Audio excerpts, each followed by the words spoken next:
Next time you pick up a new hoodie or your favourite pair of jeans, check the label. It doesn't just tell you about where your clothes were made, it can tell you a bigger story about the journey of cotton. From the fields it's grown in to the factories where it's spun and stitched, your cotton has probably travelled thousands of kilometres before it lands in your wardrobe.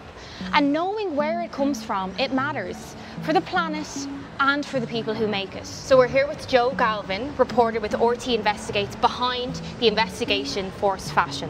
Joe, you've been doing so much research in this investigation. What did you find out? So we were looking a lot at the major clothing retailers in Ireland and about claims they make or claims they don't make. And what I wanted to run through today is maybe a little bit about the labels that we see in store. Sometimes you'll see claims made about different forms of cotton clothes. Actually, I'd like you to read this little label here if you could.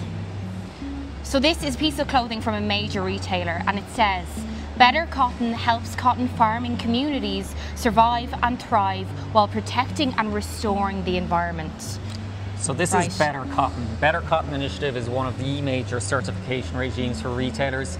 Most of your big high street retailers will use this certification method, but you need to dig a little bit deeper, and that's what we did. I'd like you to read the other side of the label if you could. Right, the other side of the label says, "This product is sourced via a system of mass balance and therefore may not contain better cotton." So this is where the problem arises. The reality is Better Cotton works with a system called mass balance. And what that system is very basically, it means that any type of cotton can mix into the supply chain and be supplied to the retailer. What the retailer is doing, all the retailer is doing, and it's not nothing, is funding a farm that grows better cotton. And as we know, it isn't necessarily the case that the cotton within this garment is from a responsible or ethical farm or anything like that. It could in fact be connected to forced labour in the Uyghur region. You mentioned forced labour there. How does that come into it? Like, what do you mean by that? So when we look at better cotton, and we know that the cotton used in the mass balance system is coming from all different kinds of sources, but one of the sources that we found is a company called Jiangsu Lianfa Textiles. Now this is an enormous cotton textile conglomerate in China, but our research shows that it operates a factory and a farm in the Xinjiang region of China. Now that's really important because in Xinjiang there's an ethnic minority called the Uyghurs, and they've been subject to what the UN has described as crimes against humanity, up to and including, in some cases, some people call it a genocide. Now the UN has stopped short of calling it that, but the fact is that forced labour is taking place across this region, and a lot of that forced labour, because Xinjiang is one of the largest cotton growing regions in the world, a lot of that forced labour is within the cotton industry itself. Now it's a registered supplier through the Better Cotton Mass Balance system.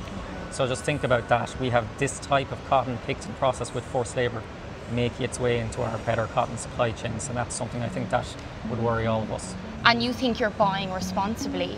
Exactly. When in some cases that is not the case. I might show you another label here, and this is one we're all quite familiar with. Yes, Shein. I know this one. Yeah, so here's a bag that most people will recognise. It's a Shein bag, and I'll just ask you to read something that maybe the viewers don't know from the label here. So the address on this piece of clothing is 5 Percy Place, Dublin. So Shein, a lot of people don't know, is EU headquarters are right here in Dublin.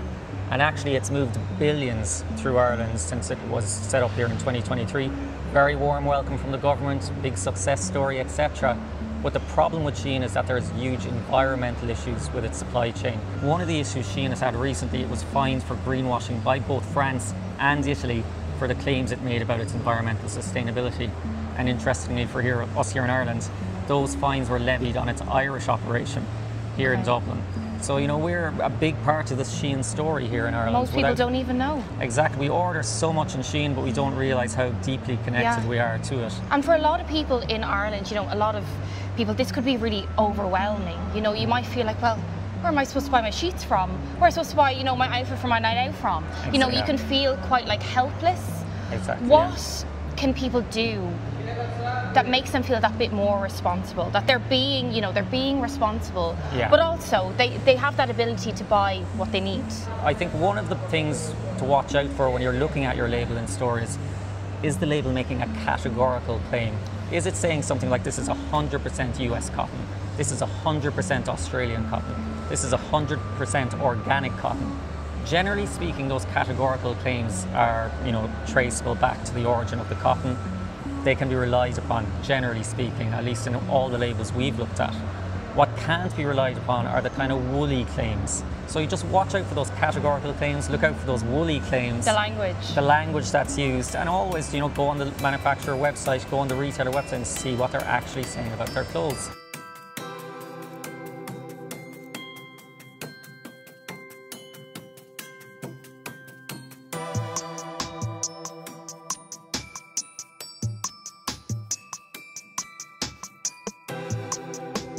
So next time you check a label, ask yourself, where does my cotton really come from?